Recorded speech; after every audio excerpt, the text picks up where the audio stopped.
Programmes కూడా పంపించేసి వెంటనే విజయవాడ కోసం అలాగే విజయనగరం టౌన్లో కూడా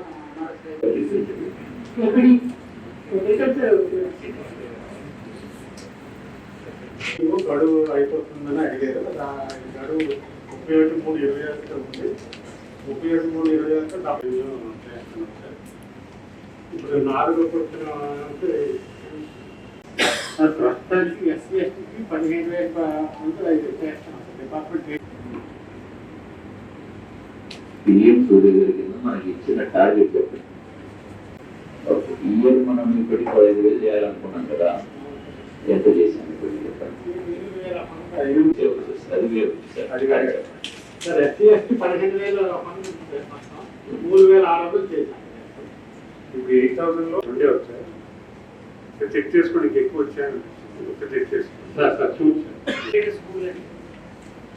బడికొండపేట స్కూల్ అయిపోయినట్టు రాసుకున్నారంట, స్కూల్ అయిపోలేదంట. లైట్స్ అనేది నేను ఎప్పటి నుంచో అడుగుతున్నాను, చాలా ఇమేజ్ కూడా పంపించాను.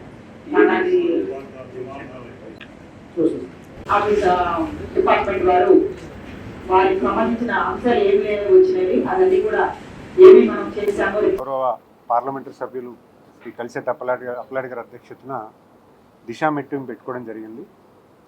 అటు కేంద్ర పాలిత పథకాలన్నీ కూడా మన జిల్లాలో ఎలా అమలు జరుగుతున్నాయి, ఏ రకంగా దాని పురోగతి ఉంది, గతంలో జరిగినటువంటి మీటింగ్స్ మీద ఎటువంటి యాక్షన్ ప్లాన్ జరిగింది, దాని రిపోర్ట్స్ అన్నీ కూడా రివ్యూ చేసుకోవడం జరిగింది.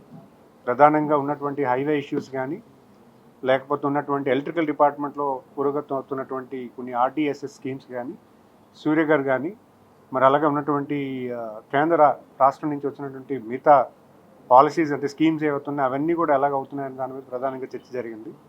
ముఖ్యంగా గౌరవ కలెక్టర్ గారు ఎప్పటికప్పుడు ఆయన మానిటర్ చేస్తూ దాన్ని పురోగతి కనబెడుతూ దాన్ని అభివృద్ధి బాటలో తీసుకెళ్తున్నారు.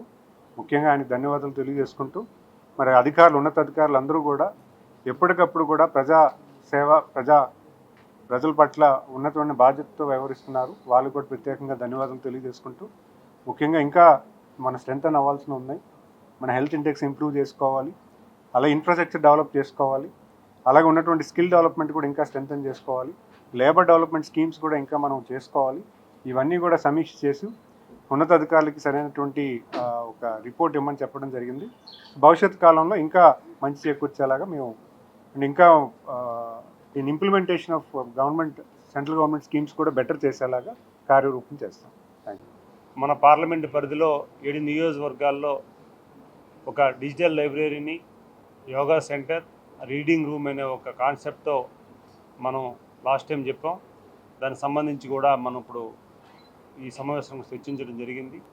ఎంపీ లీడర్స్ నుంచి ప్రతి కాన్స్టిట్యున్సీ, అసెంబ్లీ కాన్స్టిట్యున్సీకి ₹1,00,00,000 ఇస్తున్నాం. అలాగే కన్సల్ట్ ఆ కాన్స్టిట్యున్సీకి సంబంధించిన విదేశాల్లో ఉన్న వ్యక్తులు కానీ, పారిశ్రామికవేత్తలు కానీ, ఎవరైతే దాతలు ఉన్నారో వారిని కూడా రిక్వెస్ట్ చేస్తే వారు కూడా ముందుకు వచ్చారు. వారు కూడా ₹1,00,00,000 దానికి సహాయ సహకారాలు అందిస్తున్నారు. అంటే ₹2,00,00,000తో ఒక పార్లమెంట్ నియోజకవర్గ హెడ్ క్వార్టర్లో మన పార్లమెంటు పరిధిలో 7 నియోజకవర్గాలు కూడా ఈ ప్రాజెక్టును చేస్తున్నాం. ఇది చాలా ప్రతిష్టాత్మకమైన ప్రాజెక్టు.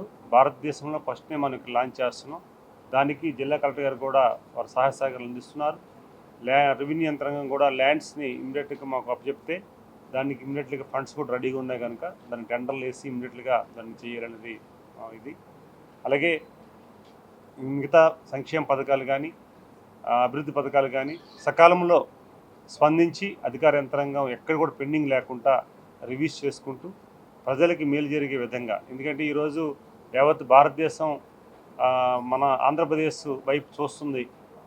సంక్షేమ పథకాలు గౌరవ ముఖ్యమంత్రి గారు చేస్తున్న యాక్టివిటీస్, మంచి యాక్టివిటీస్ వల్ల మనకు ఒక మోడల్గా మన ఆంధ్రప్రదేశ్ జరుగుతుంది. దాన్ని విజయనగరం జిల్లా కూడా ఒక మోడల్గా ఆంధ్రప్రదేశ్లో ఉండాలన్నది మా ఆకాంక్ష.